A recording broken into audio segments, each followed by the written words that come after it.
que es, como conocéis, el locutor de Lelutier, Fernando Frías, que nos va a hablar de la cara oscura del Cervino. Un fuerte aplauso para Fernando.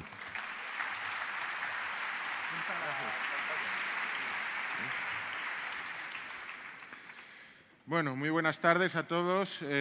Yo no vengo a hablar de mi libro, en realidad vengo a hablar, si esto funciona, de mi camiseta. De esta camiseta, que bueno, pues como comprenderán, juego de palabras, alusión a Pink Floyd, pues cuando la vi tuve que comprármela.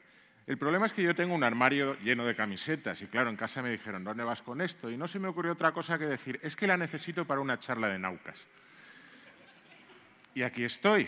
Por suerte, para mí, el Cervino, el Matterhorn, esta montaña icónica de Suiza, aunque en realidad pertenece tanto a Suiza como a Italia, tiene una cara oscura, tiene una historia trágica que arrastra desde hace ya 150 y tantos años, pero que empieza un poquito antes. En 1774 aproximadamente con este señor, Horace de Saussure, era un naturalista de Ginebra, era un fanático de las mediciones y de las condiciones atmosféricas, quería medir las condiciones en todos los lugares posibles, incluyendo las cimas de las montañas. Y se encontró con que las montañas, los Alpes, nunca habían sido escaladas, nadie había tenido interés. Él patrocinó expediciones para que las escalaran, para que llevaran sus instrumentos de medida, y aquello de ser expediciones científicas, pues poco a poco pasó a ser un deporte, hasta el punto de que en pocas décadas prácticamente todas las cumbres importantes de los Alpes fueron conquistadas. Todas, menos un irreductible pico, que es evidentemente el Cervino. De hecho, el propio Saussure dijo en su día que era imposible de escalar, cosa con la que no estaba de acuerdo este señor. Este señor se llamaba Edward Whymper. Aquí lo veis con un porte muy distinguido y casi heroico, pero en realidad tenía esta pinta en aquella época. El chaval era un dibujante, realmente lo habían mandado al pueblo de Zermatt para que dibujara las montañas de la zona, pero se enamoró del Cervino, se empeñó en escalarlo y además, de hecho, preparó una expedición muy concienzudamente con unos guías que se las apañaron para dejarle absolutamente tirado el día antes de su partida. Él no se rindió, dijo, pues yo voy a conquistar la cumbre con dos guías locales, no le hagáis caso, hay uno que se ha colado por ahí, con dos guías de Zermatt que voy a contratar y con una serie de personas. Montó un grupo muy apañado, sobre todo porque tenía este señor de en medio, que era un aristócrata británico, que era el que pagaba los gastos, cosa que era muy importante. El caso es que partieron, iban a reconocer un camino, pero se encontraron que era mucho más fácil de lo que pensaban, y acabaron en la cumbre. Allí, en fin, pues estuvieron 2 horas, dice Whymper, disfrutando de un paisaje que ningún ser humano había visto. Desde arriba vieron que la expedición italiana, por la que le habían traicionado sus guías, andaba detrás de ellos pisándole los talones. Les saludaron, les tiraron piedras. Eso dice Whymper. Yo no soy alpinista, no sé si es la costumbre, pero Whymper lo dice. Les tiramos piedras hasta que nos vieron, pues bueno. Y ahora dirán ustedes, ¿y esa qué historia trágica es? Bueno, es que la historia trágica no está en el primer ascenso, sino en el primer descenso. Cuando estaban bajando, alguien perdió pie. Las primeras versiones dicen que era Lord Arthur Douglas, el aristócrata, pero luego, claro, alguien pensó, hombre, un aristócrata no puede resbalar, y entonces le echaron la culpa a otro. El caso es que uno por otro fueron resbalando, fueron cayendo, hasta que quedaron 4 colgando de una cuerda, y entonces la cuerda se rompió. Los 4 desgraciados cayeron al vacío y, bueno, de hecho, en el cementerio que hay detrás de la iglesia de Zermatt están las tumbas de Michel Auguste Cross, uno de los guías, de 2 de los ingleses que iban, y falta precisamente la tumba de Lord Douglas porque su cuerpo jamás se encontró. Su cuerpo está todavía enterrado en el glaciar de Zermatt y algún día aparecerá.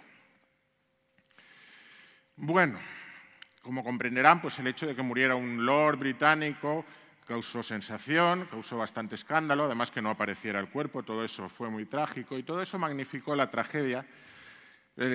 Hubo una investigación que se centró en la dichosa cuerda, en por qué habían utilizado esa cuerda en concreto, que era más débil que las demás.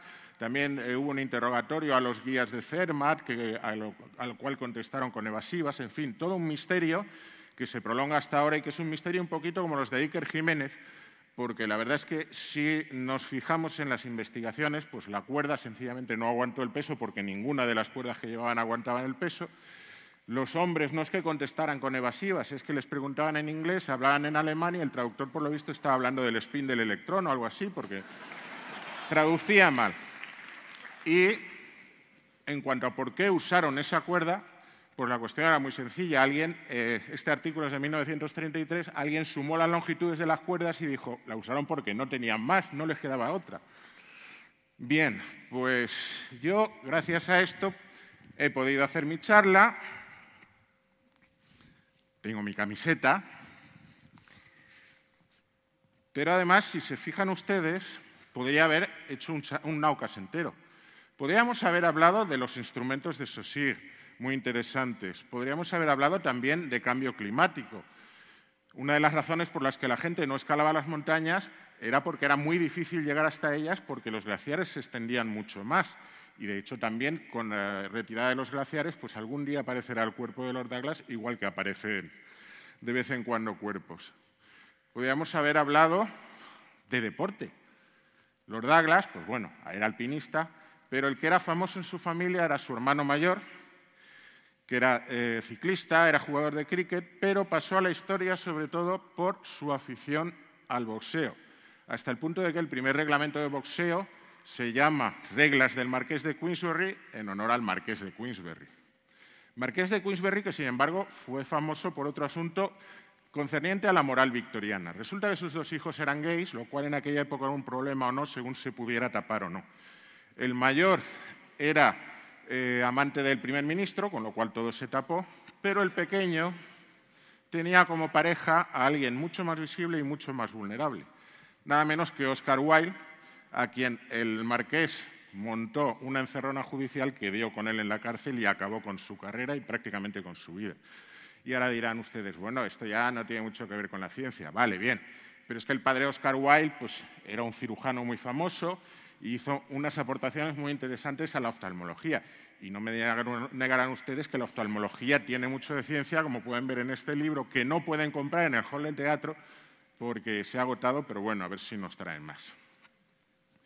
Podríamos haber hablado, pues, por ejemplo, de la famosa cuerda que, detalle que yo no sabía, se hacía con este pariente de nuestro plátano, la Musa textilis, pariente directo, como digo, de nuestro plátano comestible y que todavía se utiliza más que nada por ese retorno a lo natural, que ya hemos visto el buen resultado que les dio a aquellos montañeros. Podríamos hablar, no, que están los nutricionistas por aquí, pues de chocolate no. Pero podemos también hablar, pues no sé, de la sostenibilidad del turismo de masas. Esto es Zermatt en un mes de octubre. Realmente es poco sostenible, a pesar de que es una ciudad donde están prohibidos los vehículos de combustión interna. Podríamos hablar de la procedencia de los caminantes blancos. ¿De verdad proceden del Cervino? O incluso de las formas piramidales. Yo no soy científico, pero a lo mejor de esta pseudociencia sí que me dejan hablar.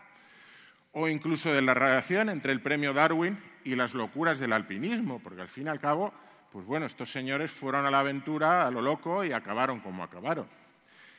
En definitiva, como les decía, cualquier historia, por rara, por modesta que sea, por alejada que parezca incluso de la ciencia, pues nos puede dar casi para montar un Naucas entero.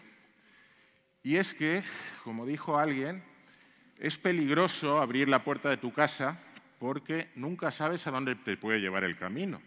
Esta frase es del Señor de los Anillos. Se la decía Bilbo Bolsón a Frodo y Bilbo Bolsón lo sabía muy bien porque, de hecho, una mañana salió de su casa y acabó discutiendo con un dragón en las entrañas de la montaña solitaria, que, por cierto, se parece un montón a cierta montaña que visitó Tolkien en 1911, ¿verdad? Muchas gracias.